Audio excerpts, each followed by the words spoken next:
तो hello friends, आज की क्लास में हम लोग भाग 5 जो कि संघ है और सबसे ज़्यादा इम्पोर्टेंट है भाग 5, तो इसके बारे में आज हम लोग स्टार्ट करेंगे।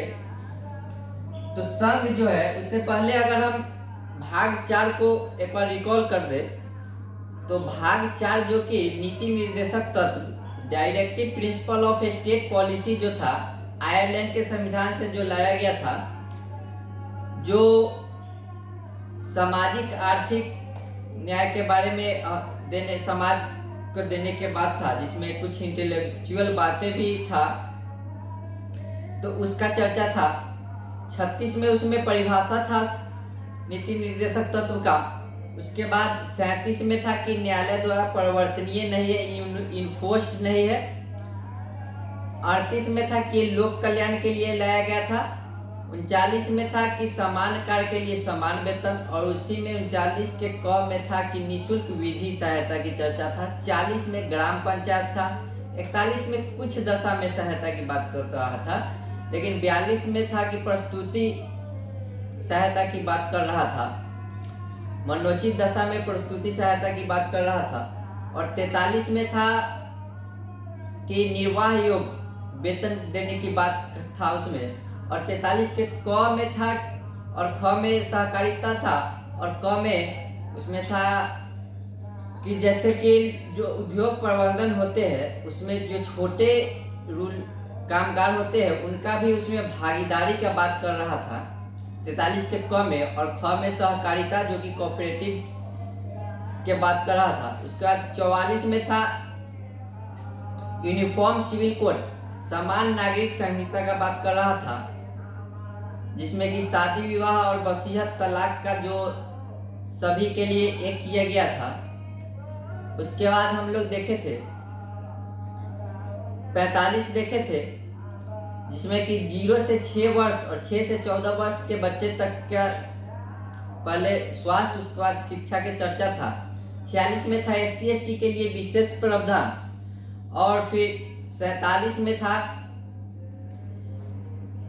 पोषाहार, जो दुधारू पशुओं की हत्या नहीं कर सकते हैं, ये इसका चर्चा था।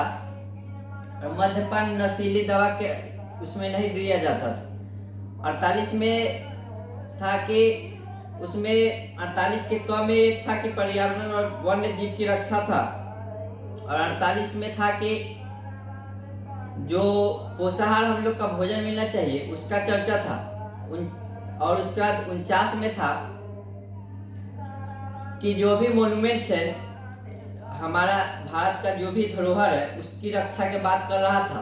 और 50 में था कि न्यायपालिका कार्यपालिका से अलग होगा। और साथ ही 51 में था कि विश्व शांति की हम लोग बात कर रहे थे। तो इस प्रकार भाग 4 36 से 51 तक था। उसके बाद हम लोग देखे थे कि केशवानंद जी का जो मामला था, उसके बाद हम लोग मूल संविधान के ढांचा में तो चेंज नहीं कर सकते थे, इसीलिए क ख जहाँ भी जुड़ा मिलेगा समझ जाइएगा कि ये बाद में जुड़ा है। तो इस प्रकार 4 के बाद 4 के क में एक भाग था मूल कर्तव्य, जिसमें आर्टिकल 51 के क में जुड़ा था। 51 में है शांति की बात कर रहा था, और 51 के क में मूल कर्तव्य जोड़ा गया था। और यह स्वर्ण सिंह समिति द्वारा 1976 में इसको जोड़ा गया था। और 1976 में 10, उस समय शुरू में तो 0 था, लेकिन 10 उस समय जोड़ा गया, लेकिन 11 अभी पूरा मूल कर्तव्य है जो कि एक 2002 में जुड़ा था, जो कि यही 0 से 6 और 6 से 14 वर्ष तक की बच्चे की स्वास्थ्य और शिक्षा की बात कर रहा था, जिसमें कि माता पालन को ये पालन करना था कि वो अपने बच्चों को ये स्वास्थ्य और शिक्षा दे।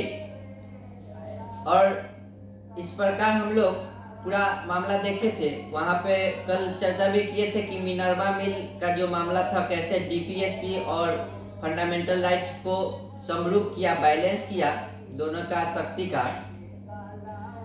तो इस प्रकार हम लोग पूरा भाग 4 के क तक देखे थे। और आज एक बहुत ही इम्पोर्टेंट जो कि संघ के बारे में आज हम लोग बात करेंगे।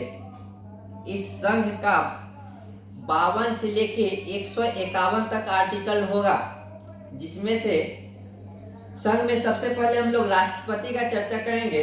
राष्ट्रपति हो जाएगा, उसके बाद उपराष्ट्रपति आता है, फिर संसद आएगा, संसद में राज्यसभा फिर आएगा, फिर लोकसभा आएगा, महान्यायवादी की बात होगा, सुप्रीम कोर्ट की बात होगा, हाई कोर्ट की बात होगा, एडवोकेट जनरल कौन होता है, एडवोकेट अटॉर्नी जनरल कौन होता है, सीएजी कैग के बारे में हम लोग बात करेंगे।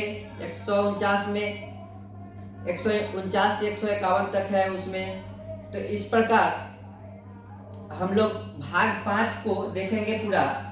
लेकिन सबसे पहले अगर अभी बात करें तो संघ जो कि भाग 5 में है 52 से 151 तक है। सबसे पहले हम राष्ट्रपति का चर्चा करेंगे और राष्ट्रपति का एक ट्रिक है पकानी कोका दुयो दशम। इस ट्रिक से आर्टिकल 52 से लेके 61 महाभियोग जो कि इम्पीचमेंट तक हम लोग राष्ट्रपति का देखेंगे। सबसे पहले पद जो आता है पकानी में, यहाँ देखेंगे कि पद जो है पद का चर्चा कर रहा है। राष्ट्रपति का पद का चर्चा 52 में है। पकानी जो है 52 का हो जाएगा 53 और नी हो जाएगा 54 पकानी। तो 52 जो है पद का बात कर रहा है। तो इस ट्रिक हो गया पकानी में प हो जाएगा पद का हो जाएगा कार्य का और नी हो जाएगा निर्वाचन का।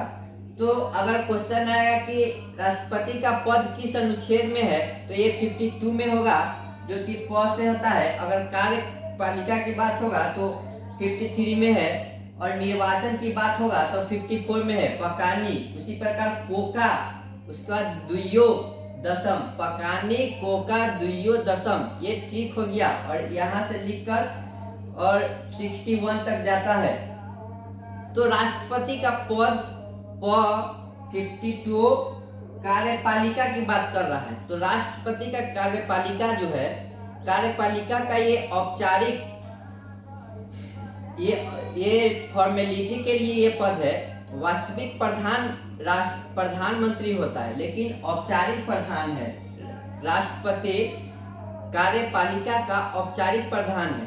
ये इनके पीछे प्रधानमंत्री होते हैं। ये जिनको नियुक्त करने के लिए कहेंगे वो राष्ट्रपति उन्हीं को नियुक्त करेंगे। कोई भी मंत्री को शपथ दिलाना हो कोई, तो औपचारिक प्रधान हुए क्योंकि ये प्रधानमंत्री के निर्देश के द्वारा ये काम करते हैं। इसलिए हम लोग राष्ट्रपति को औपचारिक प्रधान कहते हैं, जो कि आर्टिकल 53 में है।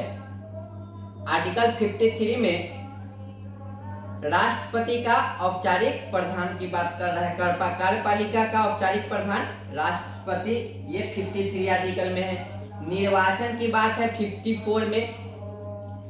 तो निर्वाचन में है कि राष्ट्रपति का जो निर्वाचन होता है, तो इसको थोड़ा समझे अच्छे से डिटेल में। तो निर्वाचन तो 54 आर्टिकल में हो गया, लेकिन ये निर्वाचन जो होता है ये कौन करता है?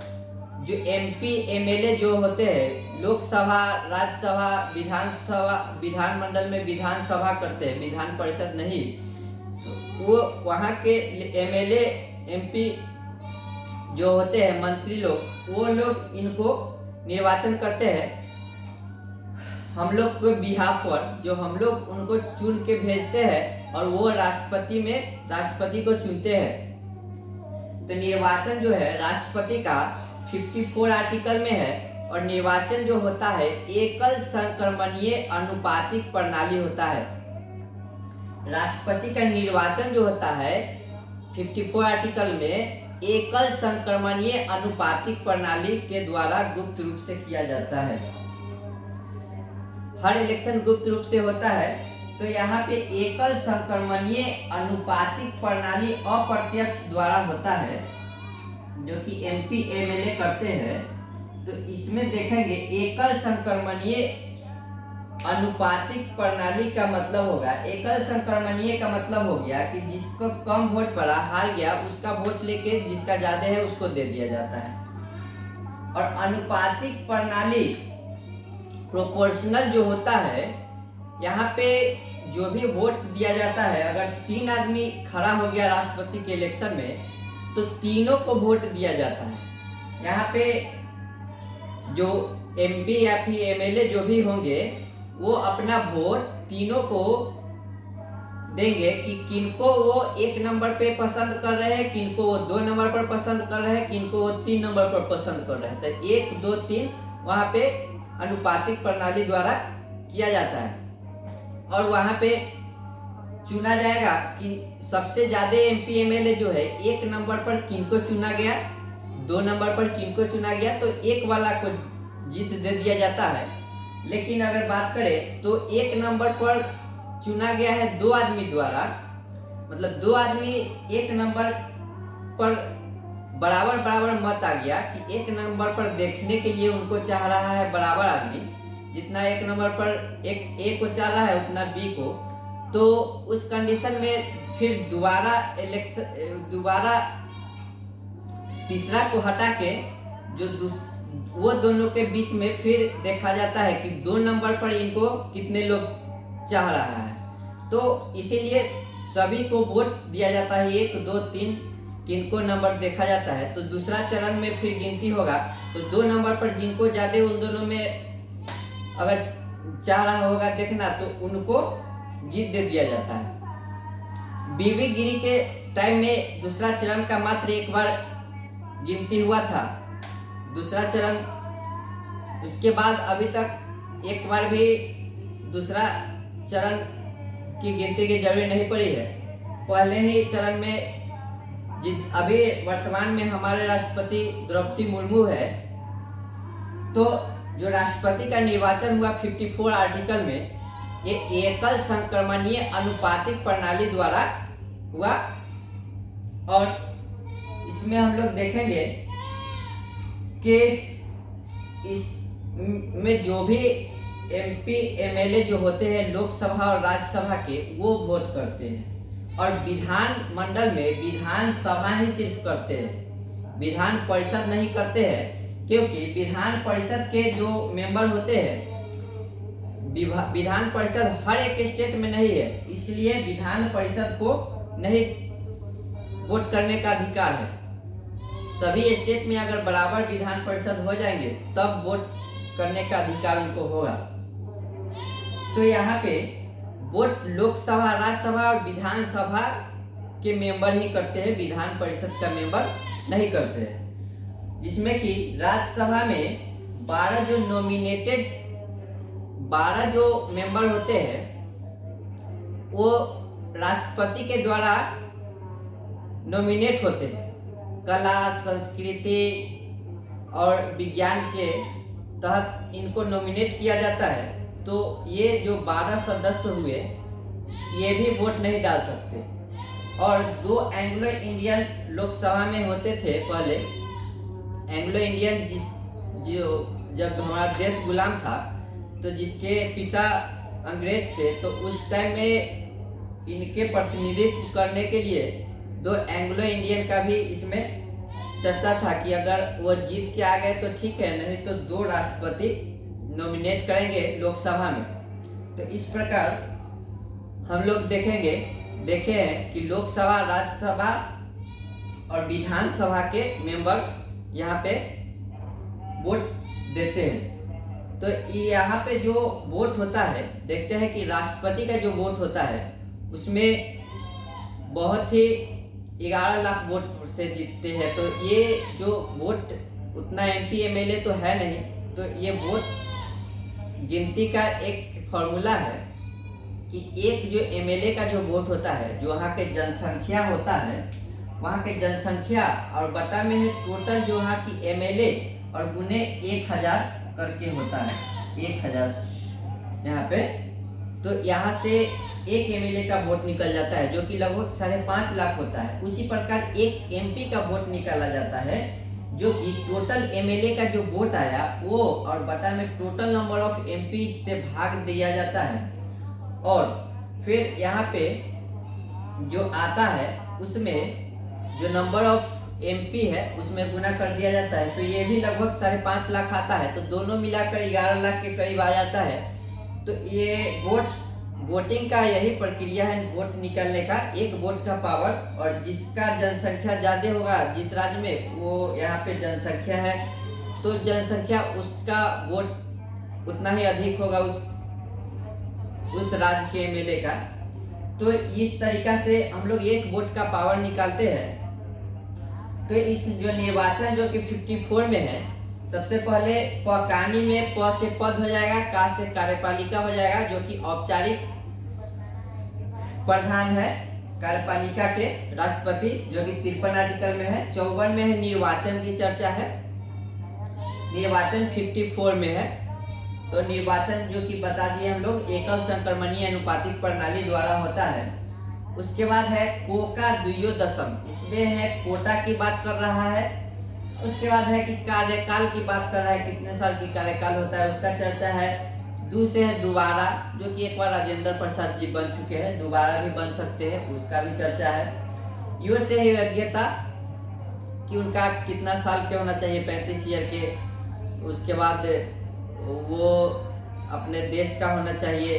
उसके बाद दशा है कि वो पागल नहीं होना चाहिए, दिवालिया घोषित नहीं होना चाहिए, कोई लाभ के पद पर नहीं होना चाहिए।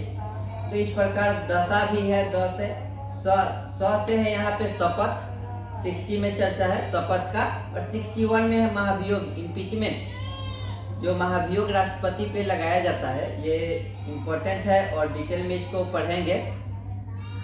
तो महाभियोग कौन पारित करता है, कौन प्रस्ताव रख सकता है। तो इस प्रकार हम लोग 61 तक देखेंगे। लेकिन अभी फिलहाल देखें तो पकानी कोका द्वियोदशम में 3 चर्चा किए हैं।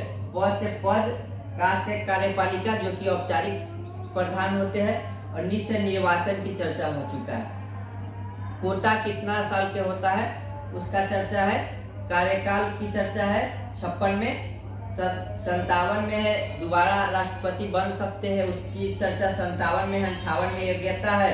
59 में दशा है कि वो किस दशा में बन सकते हैं, स से शपथ होता है 60 में। और 61 में है महाभियोग की चर्चा है। तो इस प्रकार हम लोग संघ का जो राष्ट्रपति है उसका चर्चा इसमें करेंगे। 62 में आगे फिर होगा जो राष्ट्रपति है, किस जब राष्ट्रपति अनुपस्थित रहेंगे किसी कारणवश, तो उसका चर्चा है कि किस जब कब वो राष्ट्रपति का कार्यभार संभालेंगे। तो ये 62 में है। तो इसको डिटेल से हम लोग कल बात करेंगे। अभी फिलहाल याद कर ले कि जो संघ है 52 से 151 तक है, जिसमें कि हम लोग एक ट्रिक बताए है राष्ट्रपति का, पकानी कोका द्वियोदशम, जिसमें प से पद 52 में है, का से कार्यपालिका का औपचारिक प्रधान है, नि से निर्वाचन है 54 में। निर्वाचन कैसे होता है राष्ट्रपति का उसका चर्चा है 54 में। को से कोटा है 55 में।